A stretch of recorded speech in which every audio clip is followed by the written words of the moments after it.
طبق معلومات وزارت کشاورزی 93% چارواهای کلان و 82% چارواهای خرد مالکیت اهالی است، اما 70% چراگاه‌های تاجیکستان به ثروتمندترین افراد کشور تعلق دارند که چارواهای دیگران را بدون اجاره پولی به قلمروی خود نمیگذارند.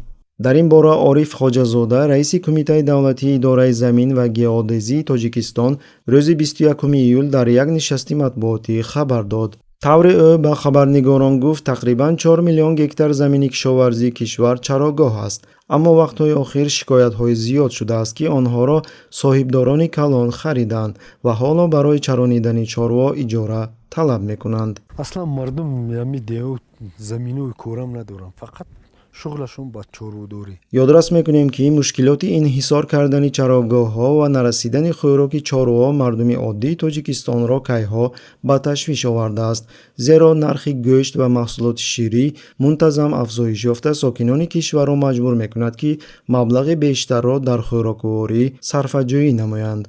اوین رو خدمتچی دارد پول جمع میکند. حتی سیاستمداران که از وضع ساکنان عادی مخصوصا نگران نیستند مجبور بودند در این باره حرف زنند. همین طریق وکیل پارلمان سعید جعفر اسمانزاده ضمن بحث در جلسه پارلمان از انحصارشوی چراگاه‌های کشور خبر داد. در بعضی منطقه هایی که اهالی 200,000 نفر را تشکیل می دهد 10-15 نفر تمامی چراگاه ها را از خود کردند، خصوصا آن چراگاه ها که در نزدیکی دهه ها جای گیرند. آنهایی که شناس، رابطه و دستگیری داشتند تمامی چراگاه ها را از خود کردند، گفت او.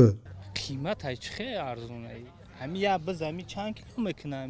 کارشناسان قید میکنند که سبب چنین وضع در کودکس زمینی سکولاریستی است که سال 1997 قبول شده است. واقعا طبق اسلام تمام چراگاه ها مالکیت عمومی بوده، همه شهروندان دولت به آن حقوق دارند. پیامبر خدا صلی الله علیه و سلم فرمودند مسلمانان در 3 چیز شریک هستند: آب، چراگاه ها و آتش. سال گذشته اکاجان 1 کیلو کنجاله 3.5 سم بوده، حاضر 5.5 سم.